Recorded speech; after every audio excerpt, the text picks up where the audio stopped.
there was a trade made. The Phoenix Suns now have a big three. Man. Bradley Beal, Devin Booker, Kevin Durant. Yeah. They trade Chris Paul. Isaiah Thomas is now the over player personnel For Phoenix. Oh, is that right? 'Cause he was on the sidelines when that stuff happened. For Phoenix. And then also James Jones is the general manager. Yeah. So is Phoenix now automatically a title contender adding Bradley Beal to the team? What you think, Arthur the K? I don't know. I got to see how Bradley Beal plays with these guys. I can't say until the season starts. Okay. I'm not sold on adding Bradley Beal to that combination. It doesn't really make me say, oh, this is going to work immediately. Okay. So I'm still on the fence with it. Okay. Yeah, before I answer mine, what you think? Absolutely. If they're all healthy, they can all shoot. That can't double team nobody. Not those three.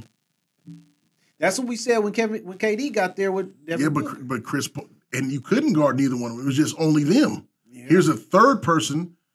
I love Chris Paul. Mm-hmm. One of the best point guards to ever play.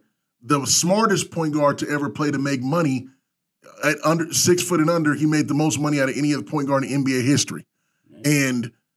But when you add a 6'5" guard that can do everything too, how do you guard them? Is my question. I'm just saying we're staying healthy and they got a new coach. Who's the new coach in Phoenix? Vogel, Frank Vogel. Yeah. And so what I'm saying, he knows how to put, he knows how to put the offensive schemes together too. Yeah.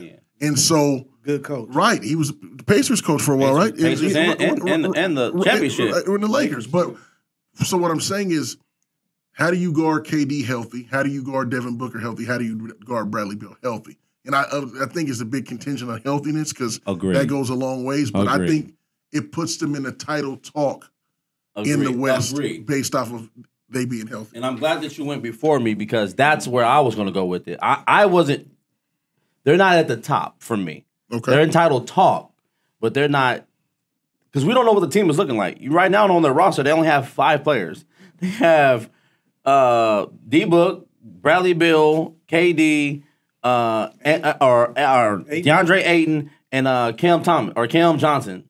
Is it Cam Johnson or Cam? Which one was the left point guard? Little point guard. Cameron Payne. Cameron Payne. Them are the only 5 people they have on their team. So the team kind of reminds me of the same trade when LeBron and them got Westbrook because all they had was LeBron, AD, and LeBron and Westbrook. Because they had all the money. So they didn't have to bring on like all these rookie contracts and all these veteran minimums. Uh-huh. So for me, it's like, what does the team look like? Because the thing we were saying in the playoffs was Phoenix was good if you got past their first 5. Then what do? Yeah. They had no bench. They had nothing. And so for me, they are a contending team. They're lower on the totem pole. Like I would put them at maybe even like for me personally, they might be at like 7 in the West. In the overall, all of them. Oh, West, East, and West. East and West. In the league. Okay, in the league. Okay. Title, everybody who could win the title. Right, got you. They're about 7 for me. Okay. Because we don't know what their team filled out could be. Now that they fill out the team and it's looking solid, they might be able to move to 2. But if they look at the team and they don't fill it out and they just bringing on veteran minimums, like, bro, who knows? Me and you gonna be playing for them? Like, because that's what they're looking like. Their salary with them, with three people, I think I looked up there was like $162 million, and I think the salary cap is like $182 million. So you tell me you got $20 million to fill out 7, 8 players? What do you do? What do you do? Like league minimum. They need a whole league minis. League minis or vetting minimums where the league pays for the person to be on your team. Right, because DeAndre Ayton got paid. Durant, 26. Right, Durant's paid. 42. D-Book's paid. 40 up there. They got to take Bradley Beal's contract. 46. But Chris Paul's $31 million goes away. It goes away. I'm talking about 4 people. Right. What about James Johnson as the GM, right? James Jones. James Jones, yeah. He's going to have to suit up, man. Right. That's what he's doing like him. Like he's no, I'm not going to lie. With his role, if he had eligibility still, he would my guy is the kind of he's the kind of player they need. Kind of player they need. Yeah, I agree. You're right. That's very, very interesting. Yeah, but to go back to what you said, right? You got $20 million to fill out 7 players. Yeah, that's tough. Good luck.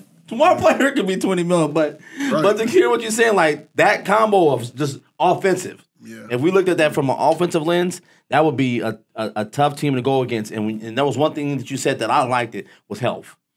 If health plays a part, KD's not a spring chicken no more. He's not a young buck. Right. Yeah. KD only for the last 3 seasons has had major injuries in the last three seasons. Yeah. So I'm like, well, he had a major injury 4 years ago, and then he went to Brooklyn and had 2, and then he was just even when he was with Phoenix, his first 10 games or first 7 games, when he hurt his ankle, he didn't play. So I'm like, he's had major injuries, not say major, but he's had injuries to keep him out, right? Because he's getting older. Right. When I looked at KD, KD's like 34. He's old.